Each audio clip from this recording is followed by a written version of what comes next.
আসসালামু আলাইকুম, welcome to my another new blog. আমাদের এই ছোট্ট ভ্যাকেশনে আমরা কোথায় কোথায় গিয়েছিলাম, কি কি করেছিলাম তা নিয়েই সাজানো হয়েছে এই ব্লগটি।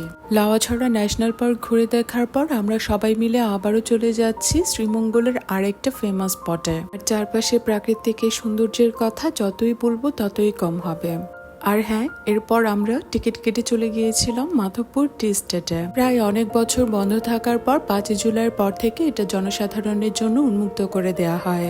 আর চারপাশে যেদিকেই তাকাচ্ছি এই কৃষ্ণচূড়া ফুলের গাছ, চা বাগান, কৃষ্ণচূড়া ফুল সব মিলিয়ে চারপাশে পরিবেশটা অসাধারণ সুন্দর ছিল। আর হলিডেজ এর জন্য সেদিন ওখানে প্রচুর পরিমাণ দর্শনার্থীদের ভিড় ছিল। স্টেটের মাঝখানে প্রবাহমান এই অসাধারণ সুন্দর লেকটি, আর তার দুপাশে টিলার মধ্যে সারি করে সাজানো চা বাগান। আমরা ওখানে পৌঁছতে অ্যারাউন্ড 12টার মতো বেজে গিয়েছিল। আর তখন সূর্য একদম মাথার উপরে, প্রচন্ড পরিমাণ গরম লাগছিল। আর লেকের মধ্যে এই পার্পল কালারের শাপলা ফুলগুলো দেখতে অসাধারণ সুন্দর ছিল। লেকে ঢুকতেই বড় বড় করে লেখা ছিল শাপলা ফুল ছেঁড়া নিষেধ, কিন্তু আমরা দেখছি এক একজন বের হচ্ছে আর হাতে 10-12টা করে শাপলা ফুল। আমাদের এই প্রাকৃতিক সম্পদগুলোকে তো আমাদেরই রক্ষা করতে হবে, তাই না? প্রাকৃতিক পরিবেশের সাথে সাথে ওখানকার মানুষগুলোও বেশ সহজ সরল। ওখানে দাঁড়িয়ে দাঁড়িয়ে বেশ কিছুক্ষণ এই চাচির সাথে কথা বললাম। উনি আমাকে রিকোয়েস্ট করলো ওনার ছবি তুলে দেওয়ার জন্য, আর ছবি তুলে দিলাম বলে কি যে খুশি। ওনাদের ডেইলি 8 ঘন্টায় 23 কেজি করে চা পাতা তুলতে হয়। Totally unbelievable. শুনেই অনেক কষ্ট লেগেছে। ওখানে ঘুরে এসে বাচ্চারা একদম গরমে অতিষ্ঠ হয়ে গিয়েছিল, আর এরপর সোজা চলে গেছে সুইমিং পুলে। অতিরিক্ত গরমের জন্য ওদের সাথে সাথে আমিও সুইমিং পুলে নেমে গিয়েছিলাম। বাচ্চারা সুইমিং পুলে আসলে এত মজা পায়, শেষমেশ ওদেরকে সুইমিং পুলের থেকে তোলাটাই হচ্ছে আরেকটা বড় চ্যালেঞ্জ। অ্যারাউন্ড 3 আওয়ার্সের মতো সুইমিং শেষ করে ওদেরকে অবশেষে সুইমিং পুল থেকে তোলা পসিবল হয়েছিল। আর ওই টাইমে আমরা সবাই এত ক্ষুধার্ত ছিলাম, ঢুকেই দেখি হোটেলে একজন বসে বসে এই ফালুদাটা খাচ্ছে। আর দেখেই লোভ হয়ে গেল, খাবার দাবার সব চুকিয়ে শেষমেশ নিয়ে বসলাম এই ফালুদা। ওই দিন লাঞ্চের পর বিকেলে আমাদের সবাই মিলে একসাথে ফিল্ডের টি স্টেট ঘুরে দেখতে যাওয়ার কথা ছিল, বাট ওখানে শ্রমিকদের স্ট্রাইক চলছিল বলে আমাদের ওই প্ল্যান ক্যান্সেল হয়ে যায়। আর তাই সরাসরি চলে আসলাম আমরা হোটেলে।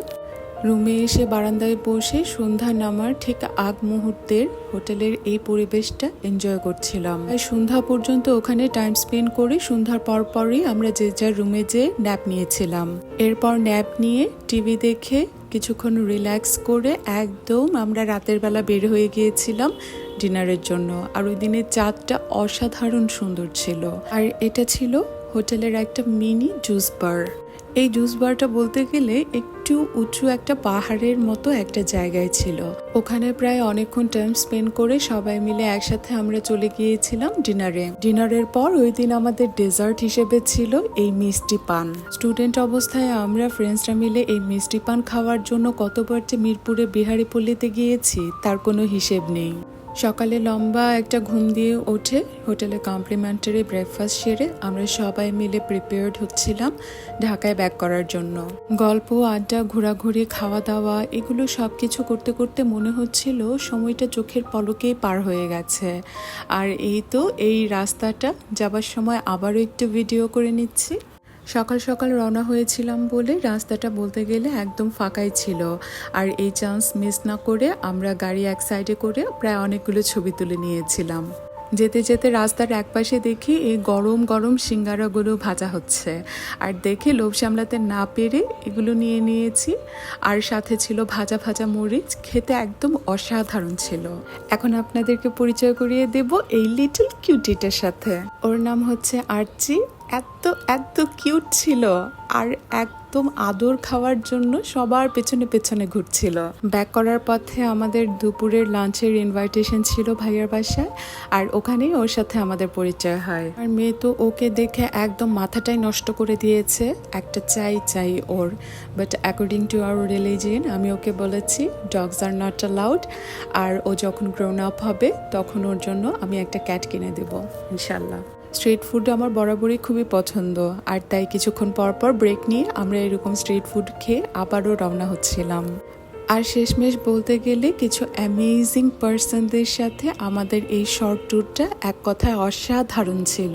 এই ছিল আমার আজকের মতো ছোট্ট একটা ব্লগ। সবাই ভালো থাকবেন। আল্লাহ হাফেজ।